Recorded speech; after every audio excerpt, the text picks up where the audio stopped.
dos canaviais das Alagoas, né, deu no que deu.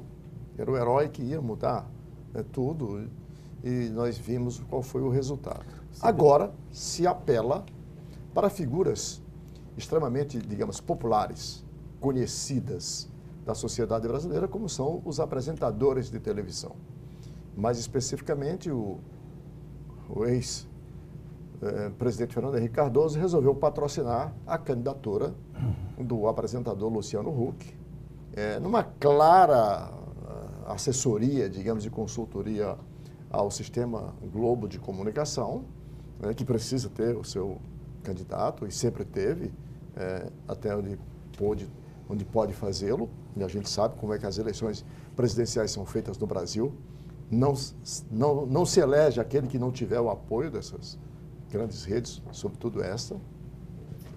Mas será que é por aí que nós vamos encontrar a solução para os nossos problemas, apelando para essas figuras por serem meramente populares? Professor Rui, eu queria a sua percepção, porque ficou aí a semana que passou, por exemplo, o Luciano Huck finalmente desistiu do que ele nunca tinha sido. Ele desistiu de desistir, né, de que não ia ser. Porque, eu digo assim, até em favor dele, ele nunca assumiu que seria candidato, mas também nunca tinha sido peremptoriamente negado. Mas a semana que passou ele resolveu dizer que ele negou peremptoriamente que negou. O pensador italiano Norberto Bobbio manifestava temor com relação ao que ele chamava de excesso de demandas democráticas. O mundo vive hoje um período de democratização como nunca antes na história desse planeta. E isso facilita a expressão de demandas, a postulação de demandas. E essas demandas não podem ser atendidas. O resultado é que, em busca de voto, líderes e partidos fingem que essas demandas serão atendidas e não conseguem cumprir as promessas. Então, líderes e partidos do mundo inteiro se desgastaram.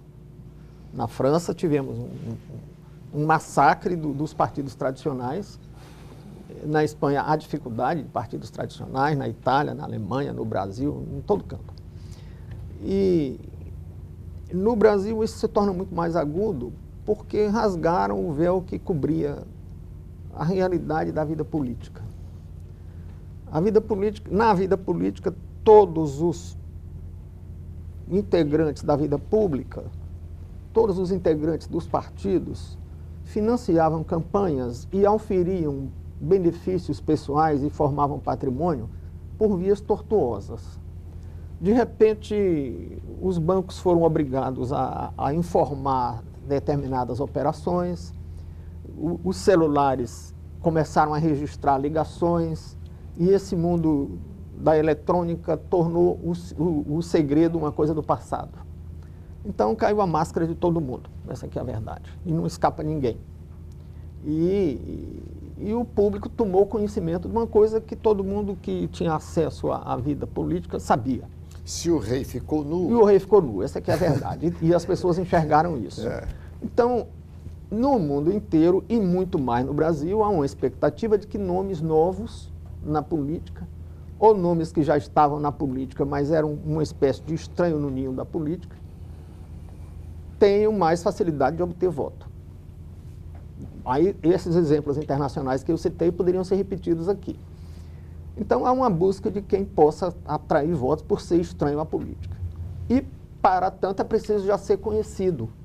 Até porque os políticos criaram uma legislação que estreitou o período de campanha e limitou as formas de campanha, de propaganda. Então, quem não é conhecido vai ter dificuldade de se fazer conhecer. Vai ter um período pequeno para isso. Quem é que já é conhecido? As celebridades do mundo do entretenimento ou dos esportes. Você está trazendo um paralelo com a sociedade americana, que pega o Ronald Reagan, nos anos 70, que era um astro de Hollywood. E pega um Bush agora. Você pega um Schwarzenegger, logo em seguida, na Califórnia, como governador da Califórnia, né, que vira e tal. Pega o Bush, e aí agora você Você acha que essa receita o Brasil está tentando, então? No Brasil se tentou, se ensaiou fazer isso na eleição de 89 com o Silvio Santos. Repete-se agora. Mas os políticos tradicionais não deixaram e conseguiram que a justiça impedisse a candidatura dele. Então, agora se repete essa situação. E aí tem um jogador de futebol que vai ser senador, governador no Rio de Janeiro, né? O Romário. E tem um apresentador de televisão que não sei se o canal para quem ele trabalha gosta disso. Né? Parece que não, já andou ameaçando demiti-lo a ele e a esposa. E ele teria desistido porque é uma coisa duvidosa e ele ia perder muito dinheiro. Mas até quem já é da política, o Collor já estava na política há muito tempo, mas se apresentou como um outsider. Aliás, o Collor vem aí. Ele está ameaçando. Ele está ameaçando. É bom estar atento. Ele já disse que é candidato. Sim, anunciou. Agora, de fato, algumas dessas figuras do mundo do entretenimento são pessoas que têm uma cabeça de empresário. E Silvio Santos, por exemplo, estava organizando um ministério, quando a justiça o impediu de ser candidato, que era um ministério de notáveis. E não significa que o indivíduo que não tem vida partidária não tenha capacidade gerencial.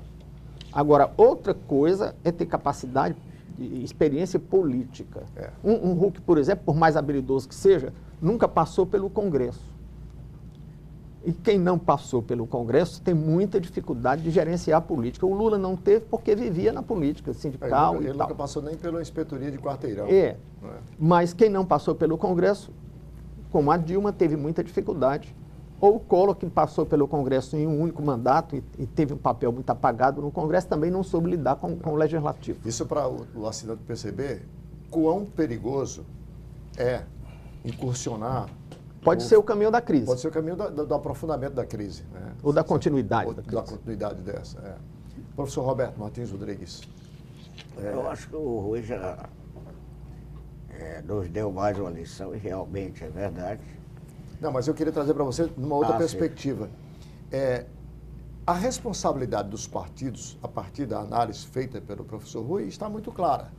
Porque essas figuras surgem não porque seja, digamos, os anseios que a sociedade brasileira, quer dizer, busca ou reconhece, mas porque os partidos os reconhecem e os oferecem como opção para satisfação dos seus objetivos, que são meramente eleitorais. É dessa perspectiva que eu queria colocar, que, de novo, desnuda os partidos como responsáveis por tudo de ruim, por essas mazelas que nós estamos vivenciando aí agora. Porque o que eles oferecem não é aquilo que representa a solução para os problemas. Na verdade, Arnaldo, o próprio PT, que surgiu como uma esperança para a maioria da população que trabalha realmente, né, que dá duro e tal, ele cometeu muitos erros, muitos equívocos, mas ainda é o partido que gera esperança na categoria daqueles que trabalham lá embaixo. Como partido é o mais bem avaliado. No subsolo da política. Com todo o desgaste, o PT ainda tem o dobro da avaliação. O Brasil tem 40 e tantos partidos, dos quais você tira uns 5 ou 6 que podem vir a ser partidos realmente. Aliás, o nome partido já é um nome não muito agradável, né? Porque eles não representam a totalidade ou a globalidade de um pensamento. Eu não vejo nenhum partido apresentar programa de recuperação da credibilidade política e tal, eu não vejo atualmente. Então, o que eu acho? Eu acho que, embora o líder seja importante, porque tem que comandar, tem que conduzir, mas eu acho que tão importante quanto haver liderança é a existência de um grupo de pessoas que realmente trabalham em benefício da população no Brasil e tal. Mas quando há preponderância dos interesses do mercado, que eu acho que é o que existe hoje, nós não vamos ter, com esse regime presidencialista, nós não vamos ter nenhum avanço em lugar nenhum aqui no Brasil. Eu me valho de uma deixa aqui do doutor Rui Martinho, ao citar Norberto Bobbio, que é um intelectual por quem nutro também uma admiração muito grande. E isso me fez lembrar um dos livros do Bobbio, Que que para eu mais gosto. além de teórico, respeitado, um pensador, foi senador vitalício pela Itália, né? Foi político, militou. Portanto, falava de algo que ele havia vivenciado, não era só na teoria. E no momento em que se discute, às vezes, desafortunadamente, essa questão de direita e de esquerda, eu recomendaria um livro do Bobbio, que tem exatamente esse título, Direita e Esquerda. Um livretozinho, inclusive. Maravilhoso. Lê de uma exemplo sentada, de um pequeno, grandioso livro. É. E o Bobbio cita diferentes definições de intelectuais e políticos respeitados do mundo todo sobre o conceito de ser de direita e de esquerda. Mas ele aponta para uma definição do linguista americano Chomsky, que diz de uma forma muito cristalina: ser de esquerda é ser a favor dos pobres, ser de direita é ser a favor dos ricos. Simplificações à parte, a verdade é que de posse Essa definição, me permita só uma pequena observação, é o que se chama falácia ad hominem. Ou seja, alguém que acha que ser a favor dos pobres por um determinado caminho é o certo e diz que é isso, e diz que os que são a favor dos pobres por outro caminho não são a favor dos pobres.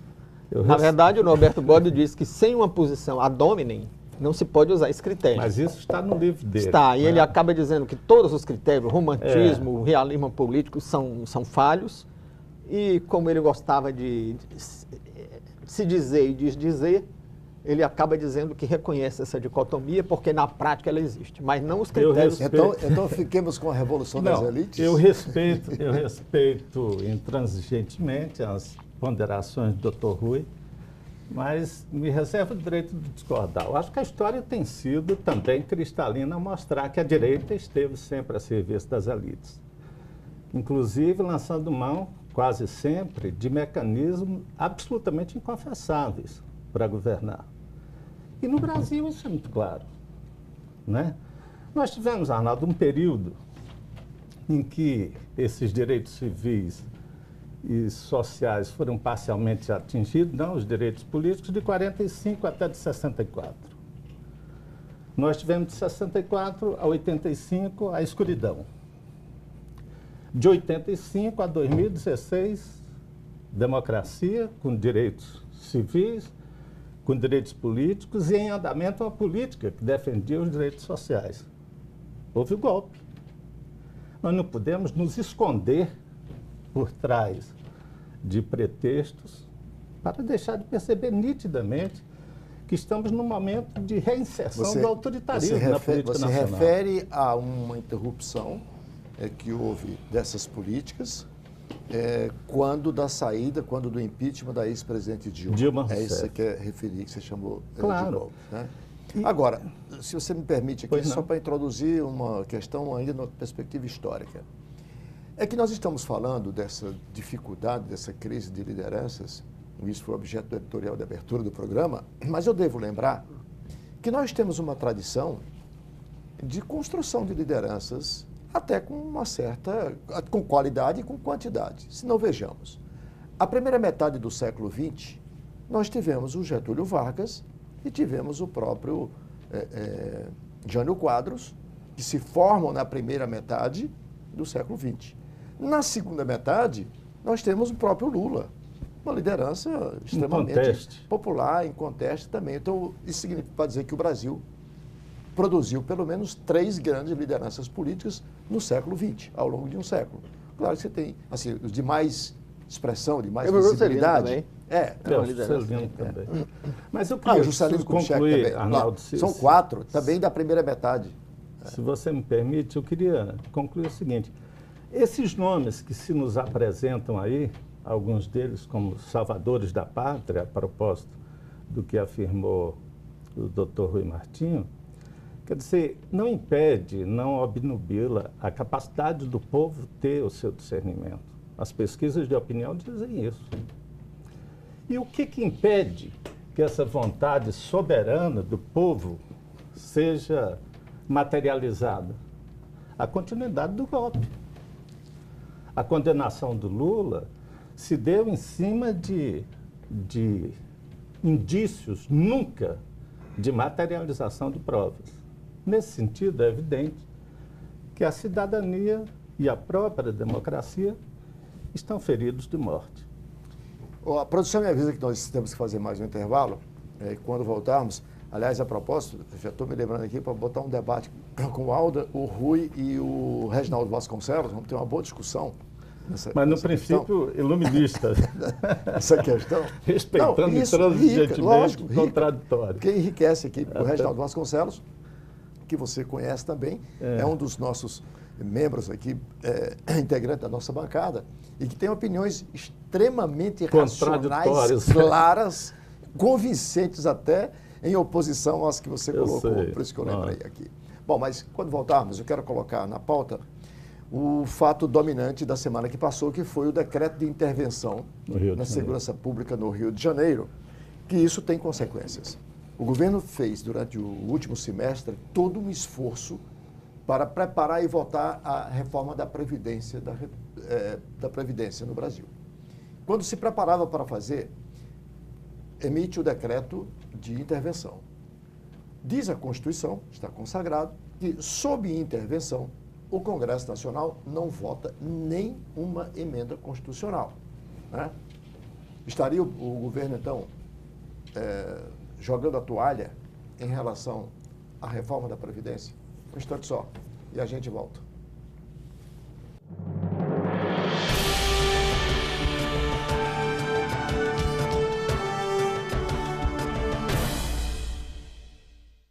A Câmara Municipal de Fortaleza não para de trabalhar pela população da nossa cidade. E para que você fique sempre por dentro do nosso dia a dia, temos vários canais de comunicação. Confira o que acontece na Câmara pelo site e pelas nossas redes sociais, como Facebook, Instagram, YouTube, TV Fortaleza e Rádio Fortaleza.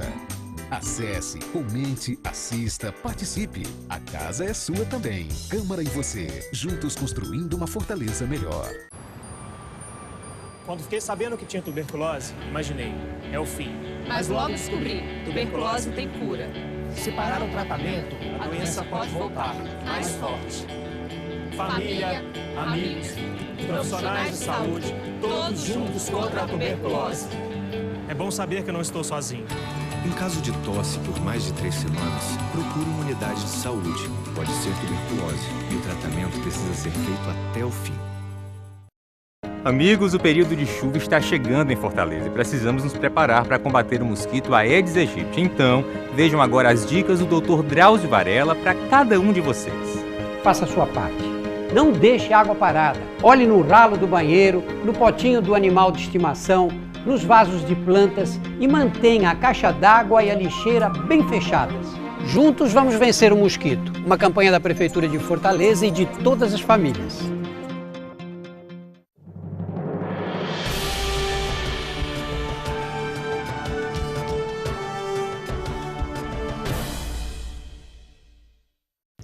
Estamos de volta com o terceiro e último bloco do programa Observatório pela TV Fortaleza, canal 6 da Multiplay e 61.4 digital. Participam do programa de hoje os nossos debatedores, os professores Roberto Martins Rodrigues, Alder Teixeira e Rui Martinho Rodrigues, e hoje a Gilmária e o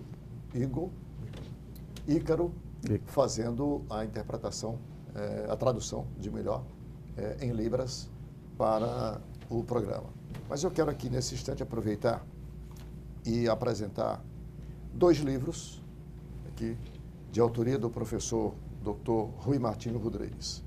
Talvez em Nome do Povo. Olha, não por acaso nós estamos discutindo aqui exatamente este assunto. Olha a profundidade do título. Talvez em Nome do Povo. E eu separei aqui apenas um trechinho aqui, já no primeiro capítulo, sobre a legitimidade, que é o que nós estamos falando aqui, legitimidade, lideranças de pessoas e tal. Eu vou rapidamente. O poder estatal, como qualquer outro poder, é uma forma de dominação, podendo ser entendida em algumas de suas manifestações históricas como legal, caracterizando-se por uma administração burocrática baseada em pressupostos, segundo os quais, aí eu vou deixar que você leia, para você saber quais são os pressupostos. Já nas livrarias, doutor? O outro livro, A não universidade não menos distribui, importante e grande contribuição intelectual para quem gosta, é esse aqui. O Desafio do Conhecimento Histórico. Tá? É um outro livro espetacular. O professor Rui lançou os dois, um intervalo de um mês de um para o outro. Esse último foi lançado na semana que passou. Eu tive o privilégio de receber os dois, estou aqui lendo. E já diria para você, como diriam os reclames do meu tempo de rádio, já se encontra nas melhores casas do ramo. Reclame é bom. Meu tempo de rádio já faz algum tempo. Me lembrou os velhos tempos. Eu sou do tempo do reclame também. Então, talvez Em Nome do Povo e O Desafio do Conhecimento Histórico são dois livros de grande contribuição para o nosso saber, sobretudo esse histórico e político e tal. Eu quero colocar agora, para que a mesa examine os seus aspectos, professor Rui. O presidente da República, na última sexta-feira, assinou e fez publicar o decreto de intervenção no Rio de Janeiro em razão da gravidade do problema, do que ocorreu, do que vem ocorrendo, mas exacerbado, digamos, durante o período de carnaval, sobretudo com os chamados crimes de morte, né, os assassinatos, o aumento e tal. 9 outros estados do Brasil estão passíveis de algo semelhante, inclusive o estado do Ceará, em razão do descontrole, embora as autoridades insistam em dizer que está tudo sob controle, e tudo sob controle, o que se viu foi o aumento, quer dizer, dos assassinatos agora no Carnaval. E foi engraçado para mim, foi a explicação do secretário. Admitiu que houve um aumento dos crimes de morte e assassinato, mas nenhum próximo aos locais de festas do Carnaval. Olha que essa é uma desculpa que eu, sinceramente... É trágico, eu não diria seria, não, é trágico, né? E também é cômico, certamente. Mas trazendo a discussão para o decreto de intervenção, sobre intervenção em qualquer estado, em qualquer unidade da federação, fica o Congresso Nacional impedido, professor Rui, de votar, por exemplo, as emendas constitucionais, as PECs. A reforma da Previdência é uma PEC. O governo trabalhou o ano passado todo até chegar. Preparava-se para votar agora em fevereiro, faz o decreto. Como esse problema será resolvido? Porque há uma hipótese, há uma teoria de que se poderia levantar, suspender, digamos, a intervenção, votava ali no intervalo de uma semana e depois reeditava-se a intervenção. Isso é possível? Talvez isso acabe sendo decidido pelo Supremo. Talvez em nome da Constituição. Talvez em nome da Constituição.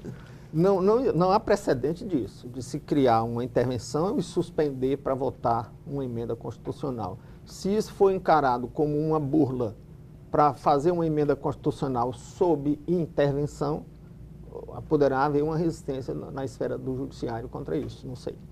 Mas o fato é que essa intervenção não tem nenhum alcance prático em face da criminalidade. Porque o que isso significa é que o comandante militar do leste pegou o abacaxi de ser o governador de um setor, ser o interventor da segurança pública e só. É como se ele fosse um secretário de segurança pública e comandante da PM, independentemente do governador. A intervenção é só nessa área. Mas as Forças Armadas não terão as prerrogativas que teriam sob estado de sítio ou de emergência, que seria exercer o papel de polícia, que seria poder fazer prisão cautelar sem mandado judicial, que seria poder fazer mandado de busca e apreensão nas residências sem mandado judicial, que agilizaria muito as políticas de repressão ao crime. Mas isso não aconteceu. Então, o que o comandante militar do leste vai ter é um abacaxi sem os meios para descascá-lo. Agora, a grande crise é que o Estado faliu. Não só o Estado do Rio de Janeiro, mas a União e os Estados federados em geral. E faliu porque se dizia, já no século XIX, no século XX, que o Brasil tinha um governo tocador de obras e um governo guarda-livros. Guarda-livros, você usou há pouco a expressão reclame. Eu agora vou usar, porque sim, a frase era essa, guarda-livros era um contador. Um contador. Então tinha um presidente que gastava, endividava e quebrava o Estado e o outro que ia pôr as contas em ordem O primeiro, o irresponsável que gastava, ficava popular e reconhecido como um grande presidente, e o outro que botava as contas em dia ficava antipático e mal visto. E quando fosse sucedido, alguém iria herdar o Estado com as contas em dia e voltava ao ciclo do tocador de obras e do guarda-livros. Nós vivemos um longo período de tocador de obras, que não tocou obras materiais, porque o Brasil se endividou, mas não fez hidrelétricas, não fez siderúrgicas, não fez portos, não fez nada, né? Mas fez políticas populistas, assistencialistas, muito generosas, quebrou o Estado, quebrou a União, quebrou os estados, quebrou os municípios e passou como bonzinho. E agora vai ter que ter um guarda-livros que vai ter que dar um aperto. Quem foi eleito esse ano poderá ser eleito dizendo que vai fazer a mesma coisa, de tocar obras sociais. Mas não vai. E cairá na situação que a Dilma caiu, que prometeu em 2014 que não faria política ortodoxa, da economia ortodoxa, e teve que fazer. A primeira coisa que fez foi chamar um banqueiro para administrar o Ministério da Fazenda, porque a economia heterodoxa já mostrou que não funciona em canto nenhum do mundo. Quem se eleger, quem tentar se eleger prometendo que vai ser o guarda-livros, certamente não ganha a eleição. Então nós vamos ter um impasse. O Estado quebrado não tem meios, porque precisaria construir presídios. Tem muita gente dizendo que prender não resolve. E realmente não está resolvendo, mas a lei manda prender.